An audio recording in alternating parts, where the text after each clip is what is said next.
Good morning. My name is David Merriman. I'm going to call to order the Cuyahoga County Equity Commission meeting for September 15th, 2022. Welcome and thank you for joining us today. I will begin with a call to order, and I will walk us through the agenda today. So beginning with, to my left, representing the Department of HR, Sheba Marshall. Good morning. Representing the Department of Development, Vaughn Johnson. Morning. Representing Department of Public Safety, Jill Smilik. Good morning. And representing the Department of Equity and Inclusion, Lenora Lockett. Good morning. And we have a quorum.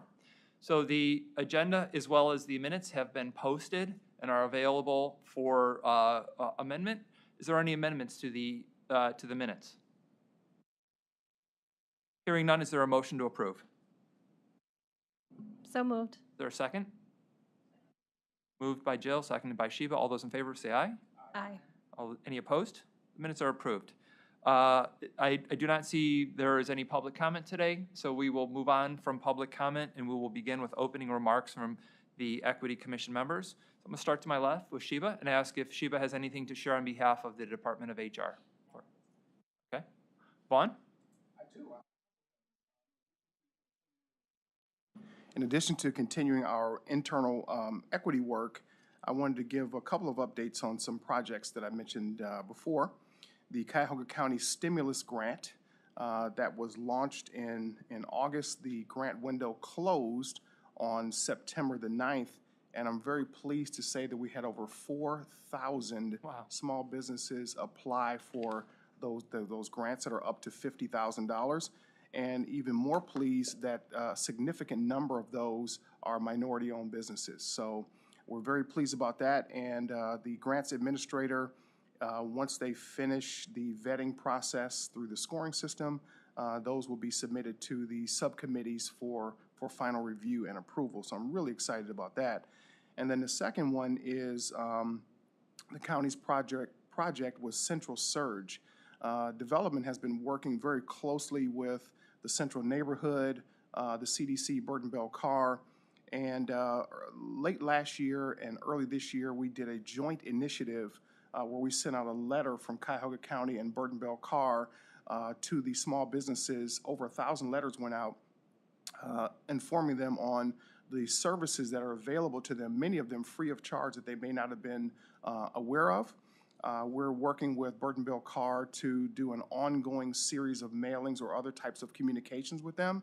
In addition to that, I'm working with their committee to plan a small business entrepreneur workshop event that'll be coming up pretty soon as well, obviously focusing on minority businesses there. So two really strong projects that support equity from the Department of Development. Wonderful. Congratulations. It's a great turnout of the small businesses. Yeah, that was amazing, amazing.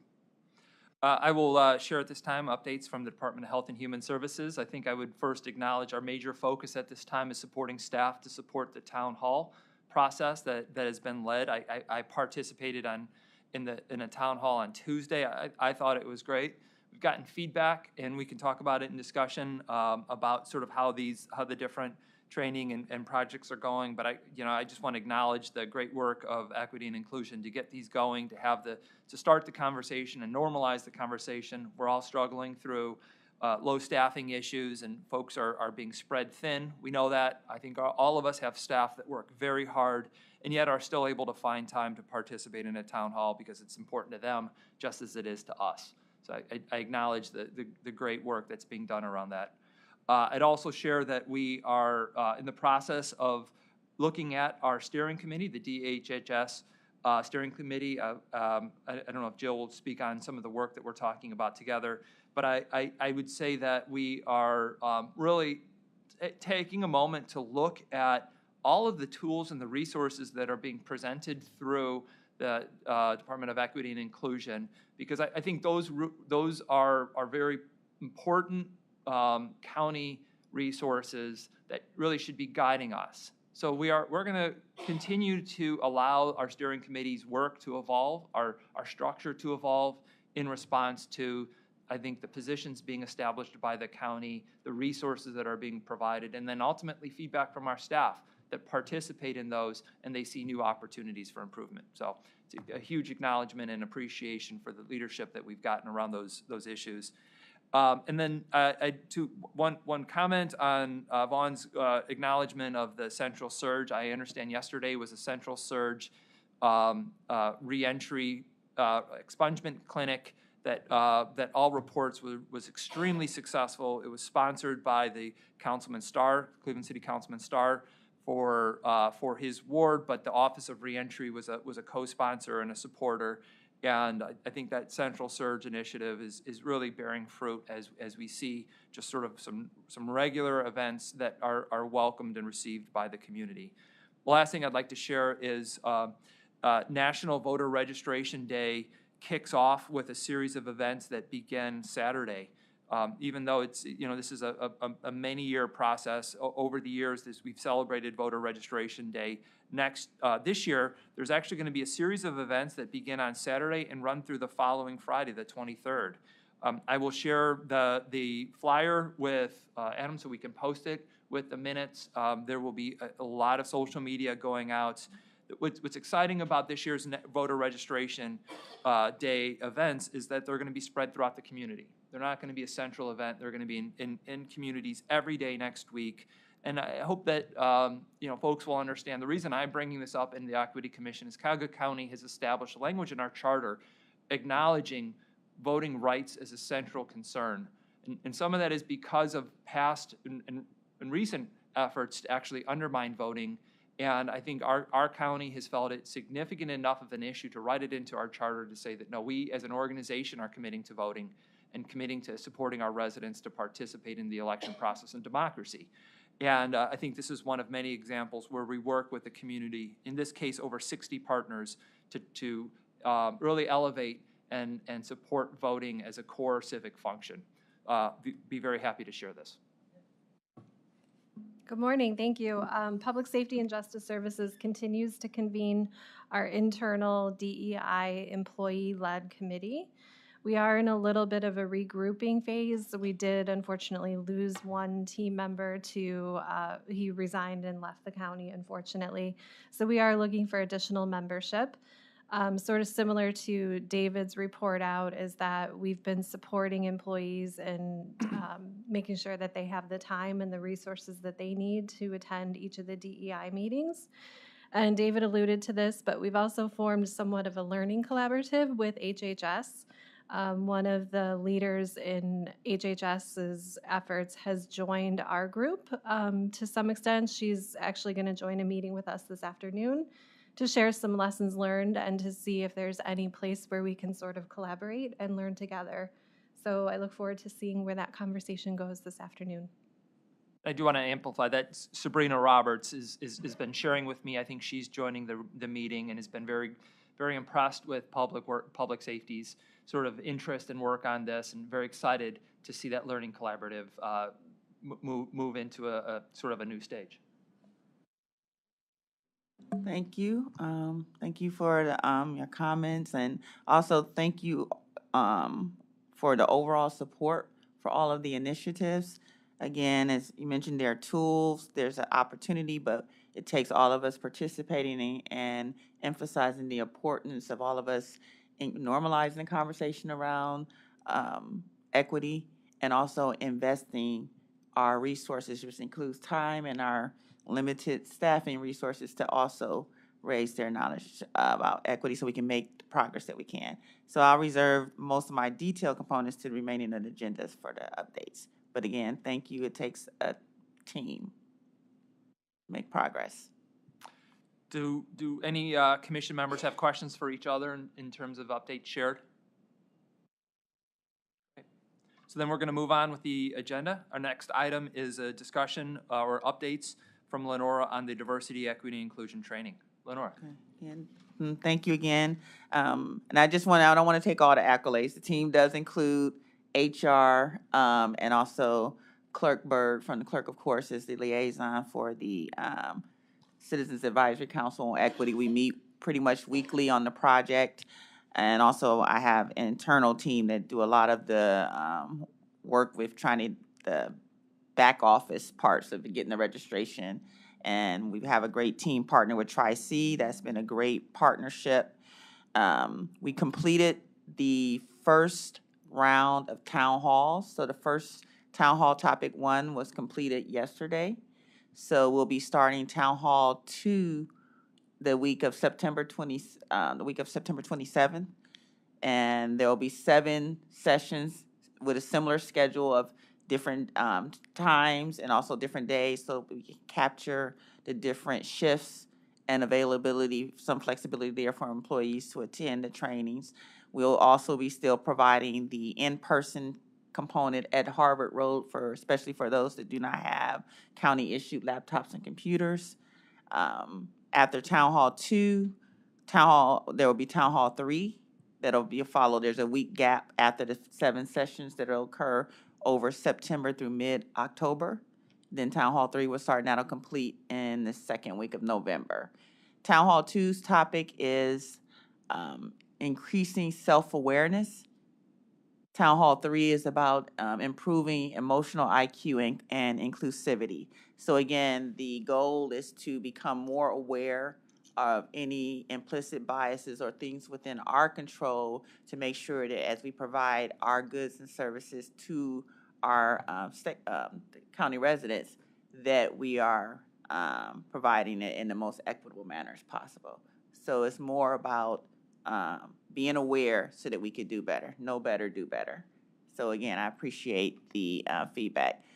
One area that, because we're trying to account for the data, one of the consistent feedbacks and that we're going to keep learning is that the registration process is kind of cumbersome because there's Sign Up Genius to do the actual registration. And that component is because we have the in-person component at Harvard Road, and there's a capacity limit. So we needed to make sure Sign Up Genius, one of the features of Sign Up Genius is that it allows you to cap different registrations, so we can make sure that when people sign up that we are also capable of providing the services. So that requires Sign Up Genius is not the format that we're providing the training. So the virtual component that's being provided is through WebEx. So that's why there's the second step for signing up for WebEx. Now, WebEx, obviously, as a virtual platform, they can have thousands, but we have a capacity limit at Harvard. So we're still, unfortunately, that has created where we find some confusion. I register, but then you get a link to register again. We also found that the urgency where we're telling people in the Sign Up Genius and in our outreach, please register, first come, first serve, here's the link. Those are also characteristics that phishing systems or electronic tools, those are red flags to those systems. So we're having a lot of bounce back on different emails. So it's great, the county is safe, but then the emails can't get through. So we're learning. There's a process of leveraging email that's trying to protect the county employees from getting phishing, clicking on virus links and things of that sort. But at the same time, when you're trying to provide a virtual training format or reaching out to 44,000 people at once, that's the other item. Any email that has over a certain number is considered spam, phishing, things of that sort. So we're learning as we're going through this registration process. All the things that keep us safe is also somewhat of a hurdle with mass communication about the training. So I'll open it up for questions in a second here. First, I just want to acknowledge you and your team for really, and HR for getting this off the ground and getting going. I find it personally somewhat challenging to be able to do something like that online, and yet I felt like it was maximized. And you did that. The facilitators, the content, the structure did the best that they could with that format, and in an environment where some folks can't come together and people are busy. I thought it was really a really strong step forward. I've heard you reference your learning. I know as a professional, as an engineer, you are a problem solver, and you naturally are going to set something up. You're going to learn from it. You're going to tweak it. And you're going to make it better. So I see that, and I applaud it. I've heard about some of the confusion as well. I will speak for myself. I missed the email. I missed the time. I reached out to someone, and they let me in. So I will also say that your staff have been nimble and responsive and really have had an eye to including staff, even if they're like me, late to the game. And but even so, that one's more on user error than it is system error. And no, I do also want to say one other point of feedback that came to me. I heard some feedback when it got to the champions section of the presentation. You know, I was listed. I think most of us were listed. All of us were probably listed. And someone said, well, you know, David, you know, so why is someone like Sabrina and Roberts not listed? And so what I would say on that is if I'm listed, I'm only there because Sabrina Roberts has done a lot of the work. And what Sabrina Roberts would say, she would only get listed really because of the steering committee's work. And the steering committee would probably say they're only getting listed because their supervisor and their staff have sort of covered them while they've engaged. And in that, I would just want to say this is always a team effort. I see it, I acknowledge it, I endorse it, and I just would say for the record that if me as a champion has any sort of status, I can only do that because of the work of both Sabrina, the steering committee, and the rest of the teams that are supporting them. So I think, as I've said, I feel like it's a strong start, and I really look forward to seeing how it goes. Let me open it up for questions or comments from the rest of the commission. I was just going to echo what David said. As you were talking, I wanted to say amen, because I agree with so much of what you said. And Lenora and her team and the other folks that you mentioned, even though there may have been a hiccup here or there, a minor hiccup along the way, it's an incredible initiative, and it brings to light a lot of the things that may not have been in the light before, especially the piece about unconscious bias. We all have them, and I discovered I have my own as well. But I think the initiative is incredible. I'm looking forward to the next steps on that. Thank you. And I did, well, go ahead, I'm sorry.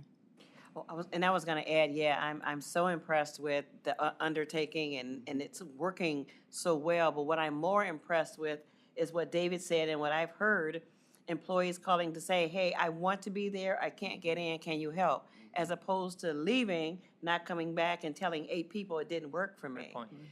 So that's, I think, was what impressed me more, is that people are willing to engage, and then they're willing to be vulnerable. They're willing to say, hey, oh yeah, that looks like me. I didn't realize that's what that was. What do you think I should do, or how should I help? Or who else sees this and wants more information, and how do we get it? What's next? I love to hear that, what's next. So very, very excited about how this is going. I'm looking forward actually to next year. Where are we going, and how will this, be rolling out some more? So excellent.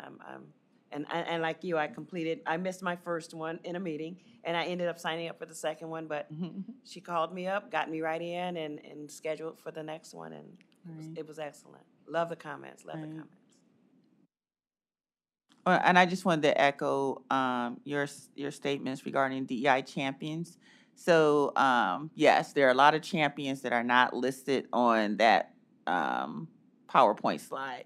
The component of DEI champions is that there are champions, but those are a scope of work category for those that are going through the pre-Town Hall 1 trainings. And so the pre-Town Hall 1 trainings, in the prior to each Town Hall 1 starting, there's that one meeting on Wednesday where the Tri-C team provides an overview of what's coming up, so that the leadership can be prepared for questions that might come from their staff as they go through the Town Hall 1s. So the terminology is DEI champions, which is what those roles are, but does that mean that list is all inclusive of anyone within the county that is emphasizing, pushing, and working to advance equity and inclusion? So great point. Thank you. Any other questions or any other remarks on the training at this time? Well, I think Sheba really nailed it when she said everyone's looking forward to see what's next. And in an environment where we now do so many sensitive, critical things online, we have YouTube's posting of our meetings, and it's how increasingly we communicate. I feel like whether by design or whether by necessity, kicking this off on a WebEx, in a hybrid WebEx and in person, is very modern, and if it's going to develop as we go, then that's I think the best we can ask for. So I really do. I look forward to future updates on this. Right, correct. And I will just mention that DEI and HR, we've already scheduled a meeting to try to figure out, develop the ongoing plan for DEI training. Great. If there's no other comments, I'm going to move us on to the next item. The next item on the agenda is the GARE Race Equity Employee Survey update. Lenora, I assume that will be you as well? Yes. So when we last met in July, we were closing that Friday on the GARE survey. The GARE survey had a requirement. They wanted to have a certain sample size to make sure that when they analyzed the data and provided the report, that it was sufficient to provide a good clarity and that they had confidence behind their findings from the report. And I was excited that we met the requirement, which is great because when we first talked to communications, so first I want to say thank you to communications. We reached out to them. They have a lot of work that they do for the countywide. They allocated resources to help us come up with a communication plan, and they work with us to implement that plan. When we first talked about getting that 40% requirement, they were like, wow, that's a challenge. Typically, they only have 10% on survey responses, which is kind of high if you get a 10% response. But similar to, as you all echoed, there's a hunger in the county. We had more than 40%, probably close to 50% response on the survey. And that survey took at least 5 to 10 minutes to complete. There were 50 questions that people had to respond. So I applaud that, and I'm excited that we had the response. To get that type of response, again, it's a team effort. It took department directors emphasizing the importance. The county executive did a encouragement with the in the know, and also his own personal message that was shared with the county employees on the importance of this feedback that we want. So very excited about the results. I did hear from Dr. Salk, who's with GARE and the lead research analyst for this and the lead for the GARE survey. She stated that they're on target to reach the deadline of having the draft by the end of September, early October. And then from the draft, and we have an opportunity to review, give comments, and they'll finalize it from there. So we should have it probably by late October, early November. So again, thank you, team effort to get more than 40% response from employees. But I have some questions, but let me open it up to the commission to see if there are questions from other members before I jump in. So you know, a few things that I just would ask for us to have some consideration for when GARE brings it back to us. I don't know how they naturally present the findings. You know, I'd like to just ask as an organization, if we're going to be doing this on an ongoing basis, to be able to see if we can get some sort of business intelligence analysis on like which departments we're kind of representing the most. If there's over-representation, I would suggest there's a way to do that. If there's a way to look at whether or not at least respondents came in from a DHHS state server email application or a county one, that's helpful for me. Mm-hmm. So I'd like to see which departments responded without understanding that we're not going to be able to see the individual responses of any individual. Certainly acknowledging that will never happen, but wanting to just know also when response occurred. I'm curious. I do know there were moments of sort of endorsement and encouragement for staff. I'd like to see if we saw spikes in people completing the surveys after Armin's message went out in the know. I did messaging. I asked all of my directors to do messaging. And I'd just like to see if staff are responding to that, or are they naturally interested so that as soon as it opened, most people went in and got it done then, or were they doing it in the evenings? So any sort of kind of response time reporting would be really helpful for me to understand what sort of strategies we have to be considering for the next time we do a survey.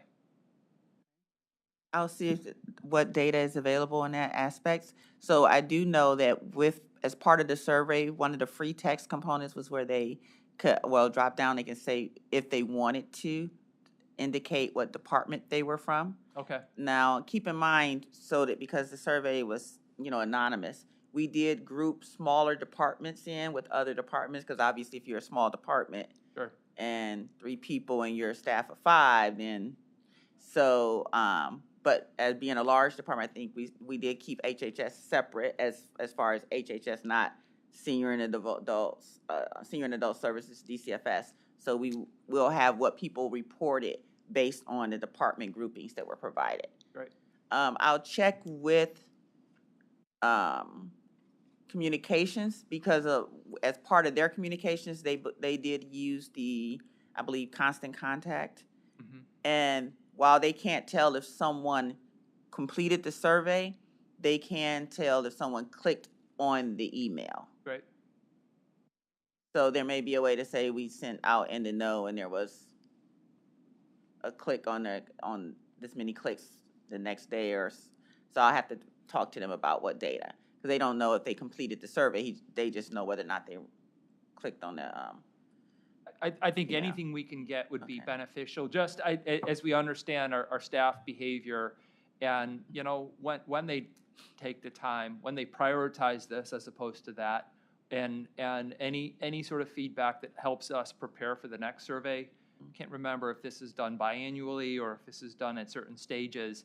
There's going to be lessons learned coming out of what works as a form of endorsement or a form of marketing of the survey, or what doesn't. Yes, definitely. We plan to continue our membership, and as part of the membership, this is one of the benefits, and the recommendation is to do it every 2 to 3 years. Right. So yes, we definitely want to have that information. I guess just more of an observation.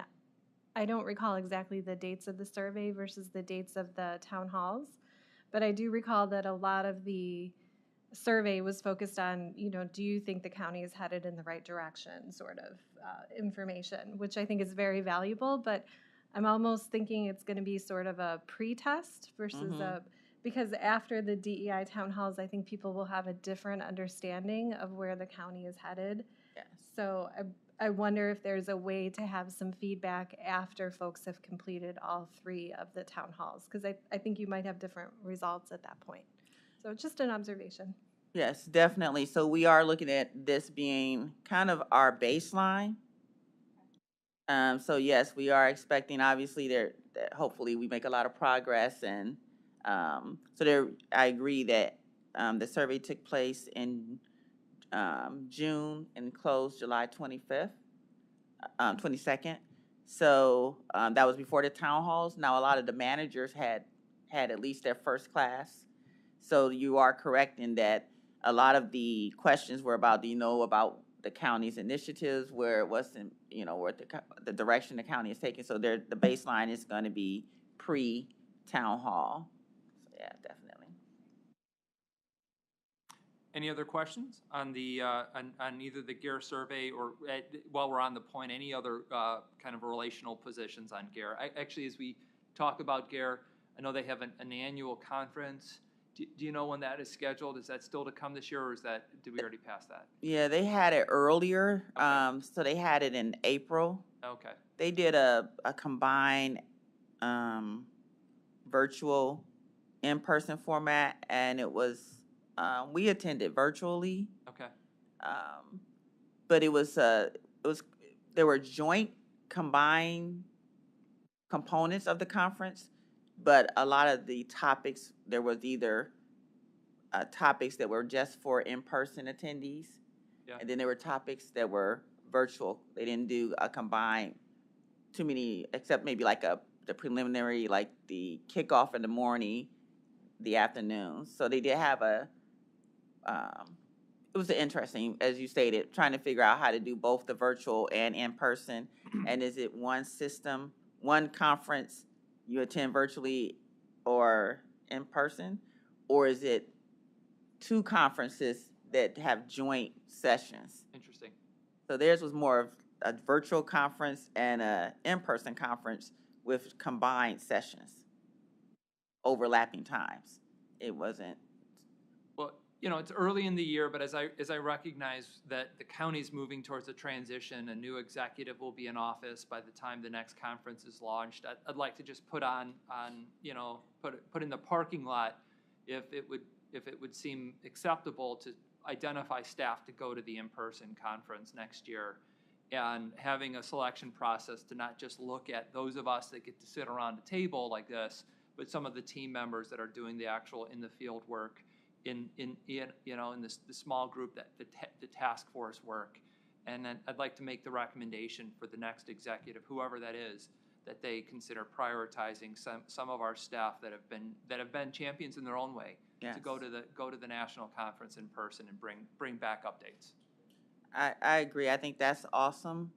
And we pay for this membership. The membership is open to once our membership is open to any employee to have a profile and to take advantage of the resources. So that supports that, whether they're on the equity commission based on their position in the county, their role in advancing equity is supported by our GARE membership. So it's good to have that commitment to send a variety of people within the county that are focused on advancing equity and championing those efforts.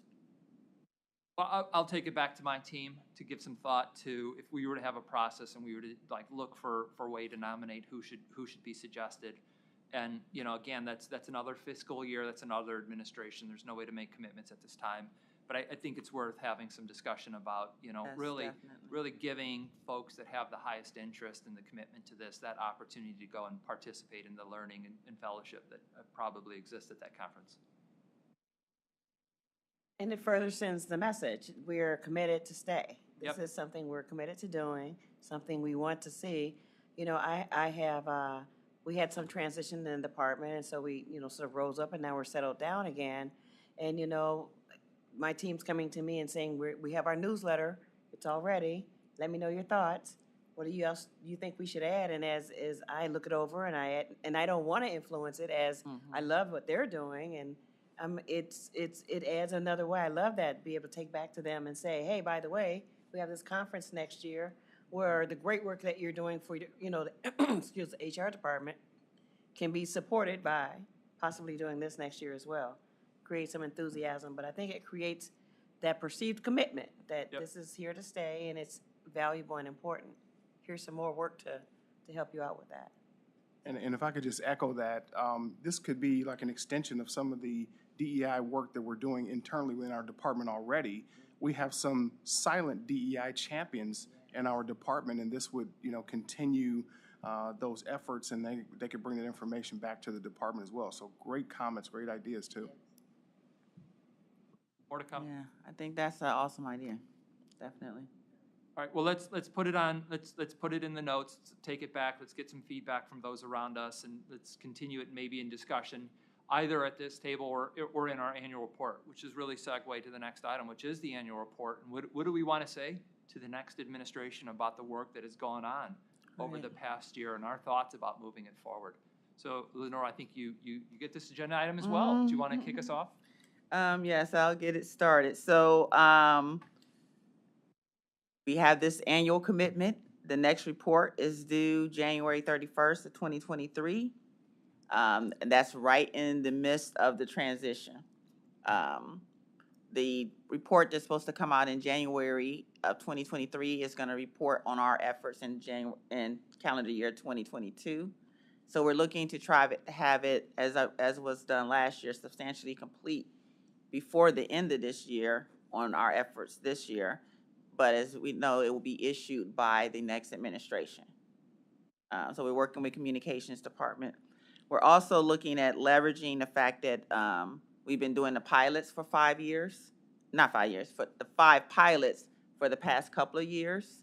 But because we've had a lot of efforts that ultimately involved a lot of the county departments and agencies and bringing them up to speed as far as the training on the county's initiatives, we're looking at this as an opportunity to do an abstract summary of what has been done this year. Because every department should have had people that went through training. All their managers will have attended DEI training. We've had the GEAR survey that touched each of the departments under the agency's effort, and we've had the internal trainings on different tools. So the goal is more of, similar to what we discussed with the GEAR survey, a baseline. Here's where we are. We did this training. We had managers did training. We have the survey results. And what do you think you should do next year? And the 5 pilots already have what they did this year, in addition to the overarching common ones, and could also have what they're going to do next year. And also, I don't know if you all were able to view, and I could send a link later, but the White House did their update on their equity initiatives in March of this year. And they had all of their national cabinet agencies do a summary.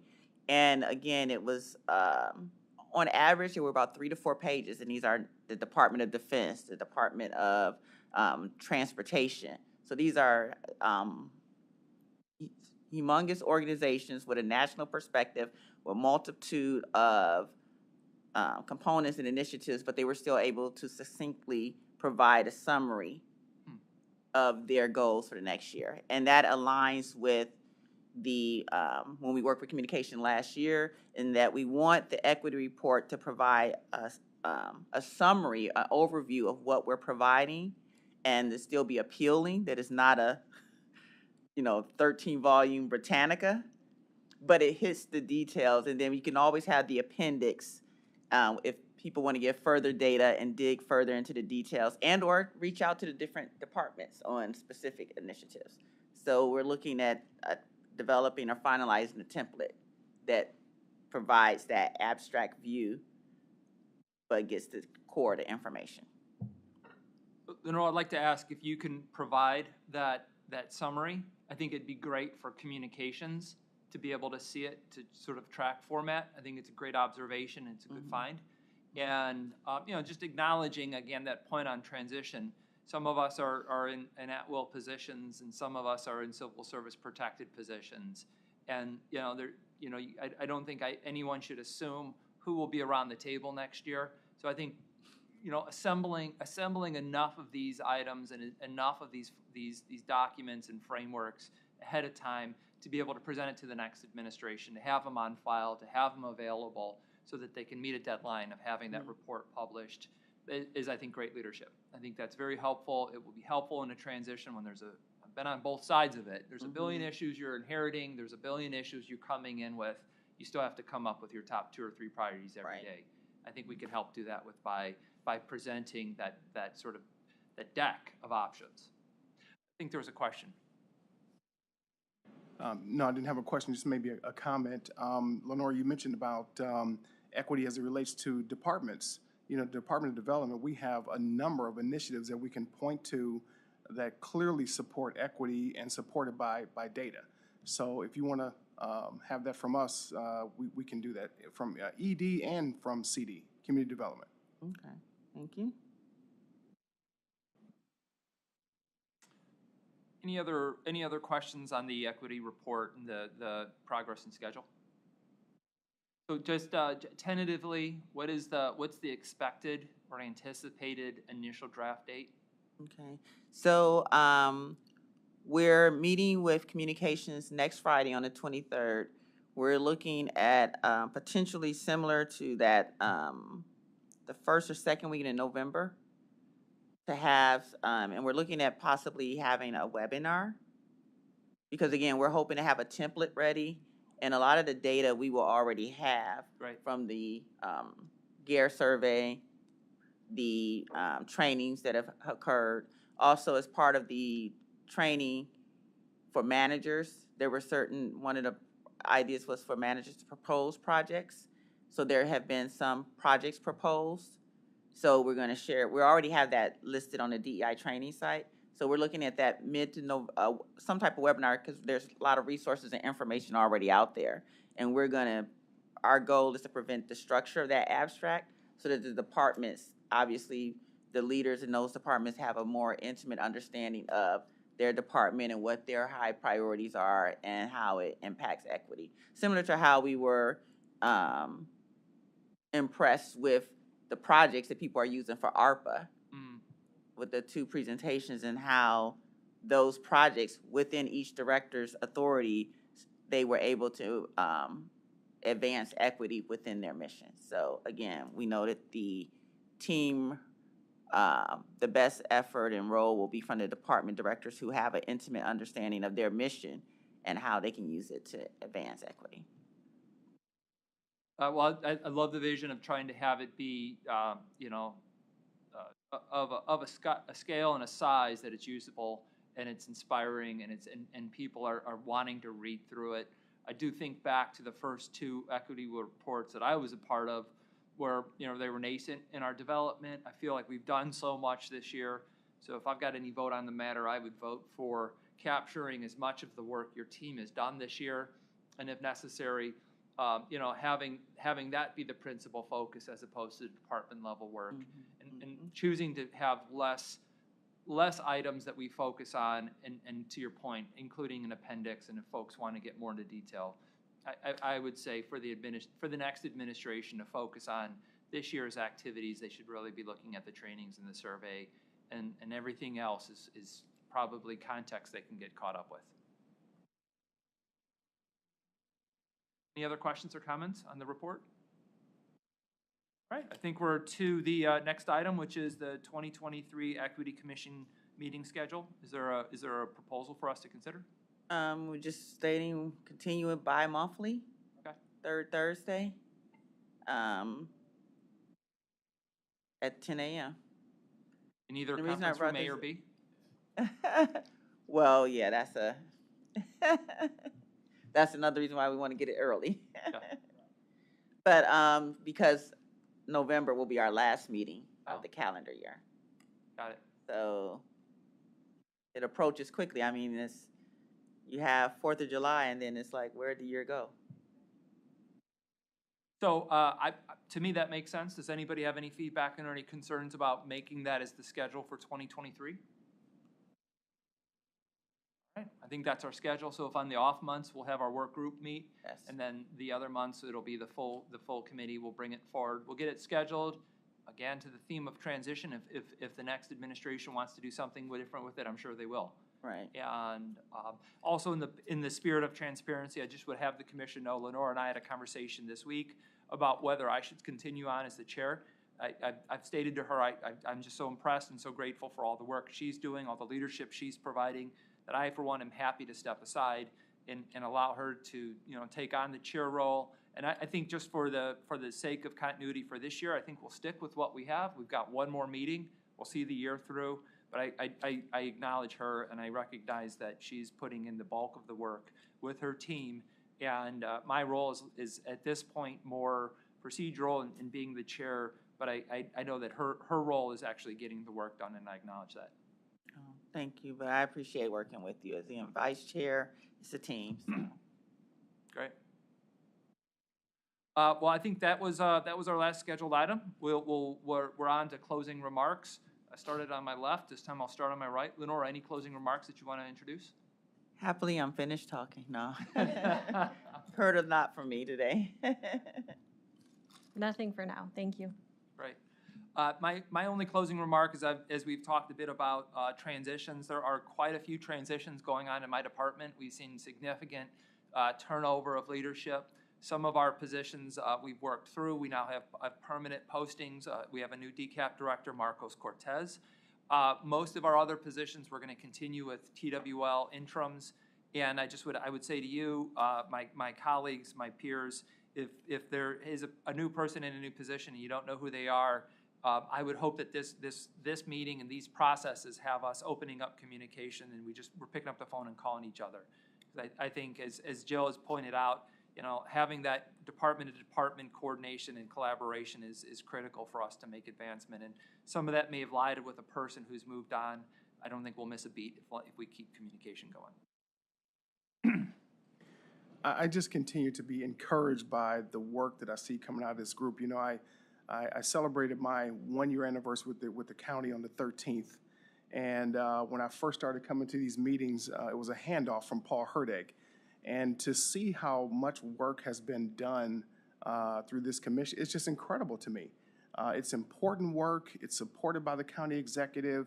It's being executed by the people in this room and many, many other people. So for me, I'm just really excited about the future and what's next, and continue to be encouraged and inspired when I come out of these meetings and share this information with our department. So very, very pleased to be a part of this.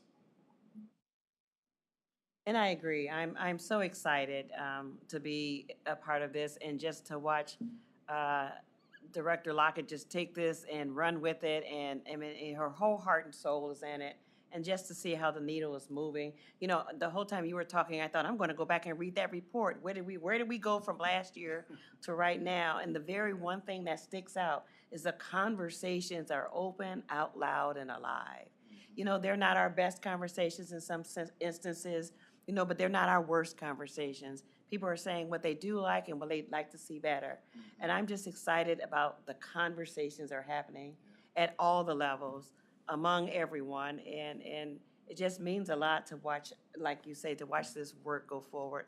And it's impactful. It's not just the conversation. It's moving the needle. So I can hardly wait for next year. All right, so final words, I'll turn to Adam Miller, our clerk, who's been capturing notes and also who manages much of the meeting. Adam, thank you for doing all the work you do. Anything that we missed, anything else that needs clarification or anything else for the record? No, there's nothing additional that I have at this time. Well, thank you for your work on this, and is there a motion to adjourn? Is there a second? A second. All right, we're adjourned. Thank you.